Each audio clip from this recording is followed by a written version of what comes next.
Welcome to MojoPlays, and today we're taking a look at the 10 weirdest Sonic games. Now, we're not necessarily saying these games are bad, but you gotta admit that they are certainly strange.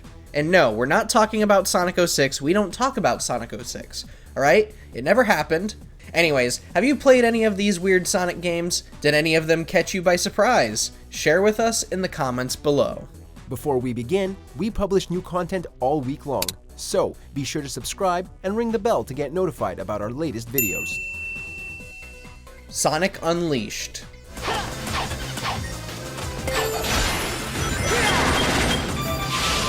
Like we said a little bit ago, just because we're calling it weird does not mean we're saying it's bad. Come on, you really think we're going to sit here and tell you that Sonic Unleashed was a bad game? You think we're gonna call it garbage? No. That we all know that's a load of hooey, okay?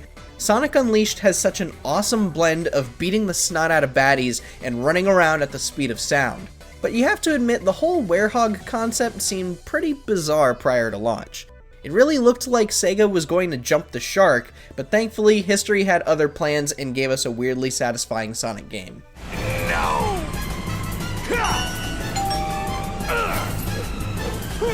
Sonic the Fighters.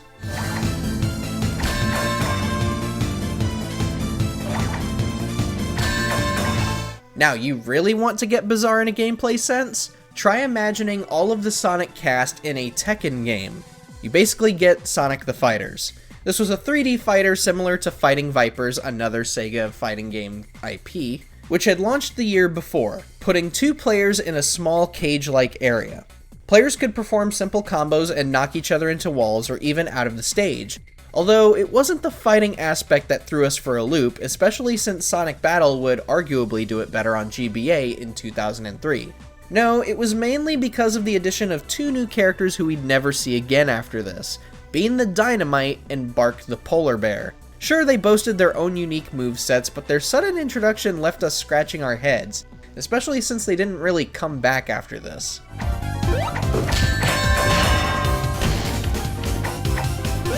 Sonic and the Black Knight.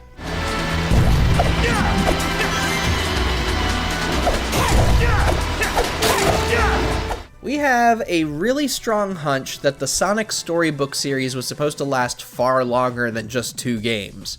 Whereas Sonic and the Secret Rings was a decent entry, Sonic and the Black Knight was...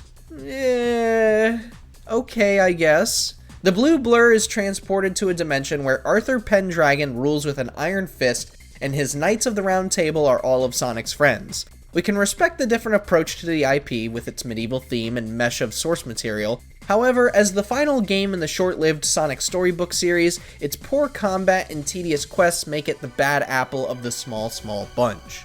Still, I wouldn't mind seeing it come back. So, I have 3 tests for you. Would you like to hear them? Sure, fire away! Sonic Schoolhouse.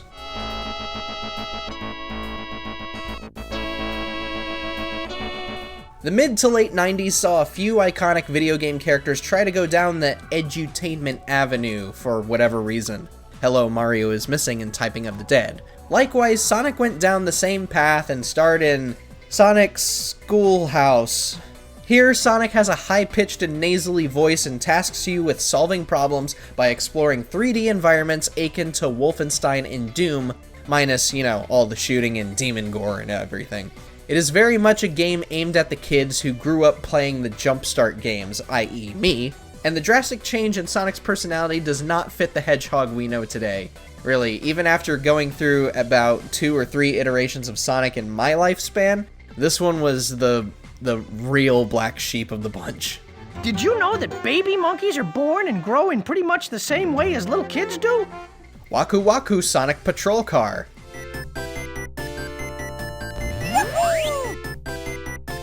If you ever saw a cartoonish cop car with Sonic in the driver's seat in a setting similar to, say, a mall, well, you either saw this arcade cabinet or an edgy advertisement for a new game. Regardless, Waku Waku Sonic Patrol Car was a rather uninspiring clone of the Midway series Spy Hunter. You and Sonic must chase down Dr. Robotnik in a cop car while avoiding traffic. And that's pretty much it. The game lasts only a couple of minutes, so little ones will certainly enjoy feeling like they're helping Sonic. But for the rest of us, well, really? This is what Sega was going to put all their time and money into? At least it was a decent way to introduce younger fans to Sonic, but I don't think any of us missed this one, really. Sonic Shuffle. I'm Sonic. Hi, I'm Tails. I'm Amy. Nice to meet you. Sonic Shuffle has been infamously known as one of several Mario Party knockoffs, but the carbon copy doesn't go any further than 4 players moving on a board and playing minigames. No, what makes Sonic Shuffle truly weird is how it does and doesn't copy the Mario Party formula.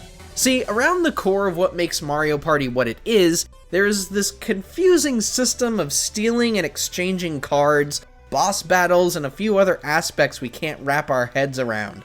If Sega was going to rip off of a successful Nintendo property, wouldn't they want to stick close with what made it successful in the first place? Why all the unnecessary additions?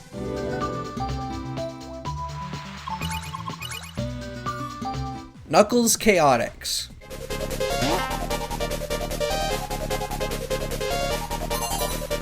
Spin-offs starring side characters weren't exactly uncommon around 1995, even for Sonic. While he wouldn't be the only Sonic character to get his own game, Knuckles got his own lead role in this title. Sort of. Despite being the titular protagonist, Knuckles is still forced to share the spotlight, only this time, it's not with 1 or 2 characters, it's with 4. Mighty the Armadillo, Espio the Chameleon, Vector the Crocodile, and Charmy Bee are also playable characters. We were ready for a rock-punching, mountain-climbing adventure with the Echidna. Instead, he was basically forced to share space. Tails Skypatrol.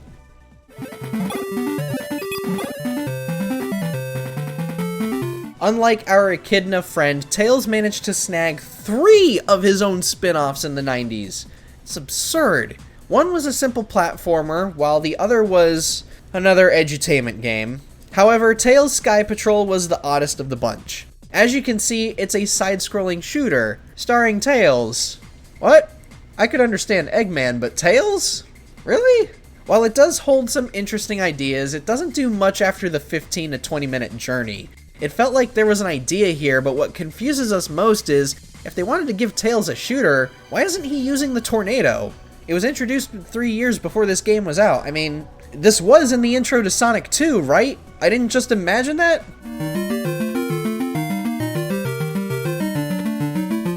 Sonic Boom: Rise of Lyric. You know how much I like punching things. Why shouldn't this game be on here? Visually, it's all weird. Sonic and friends are all bandaged up for some reason, the environments look really generic, and Eggman looks more like the Red Baron than a mad scientist. Oh, and the evil snake in a robot suit, that's also all kinds of what the... It all just doesn't make any sense. The gameplay also simplifies the traditional running segments from other 3D Sonic games by tying everything to 3 lanes. If it weren't for the slew of technical problems, maybe this would have turned more kids into Sonic fans. Alas, that ambition was thrusted onto the Cartoon Network series. Plus, you know, didn't help that it was only on Wii U, so...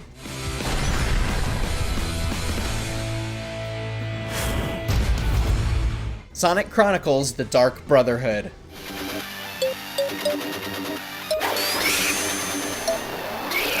When looking at the entire franchise, there has been no other Sonic game as bizarre, as strange, as abstract as Sonic Chronicles. For starters, this was a Sonic the Hedgehog RPG. A Sonic the Hedgehog RPG with rhythm-based mechanics. A Sonic the Hedgehog RPG with rhythm-based mechanics developed by BioWare. Yes, that BioWare, the same BioWare known for Star Wars Knights of the Old Republic, the same BioWare known for Mass Effect, Dragon Age, all that. And it was developed for the Nintendo DS. If you think you can find a stranger Sonic game than this, I challenge you. Please, let me know in the comments below.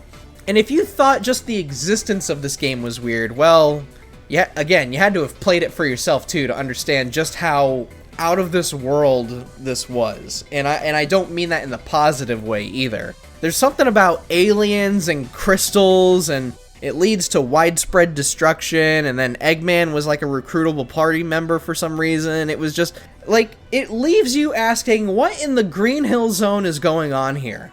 I sort of want to play it, but I'm so conflicted because it's weird, and I don't know. I'm out. I'm out, man.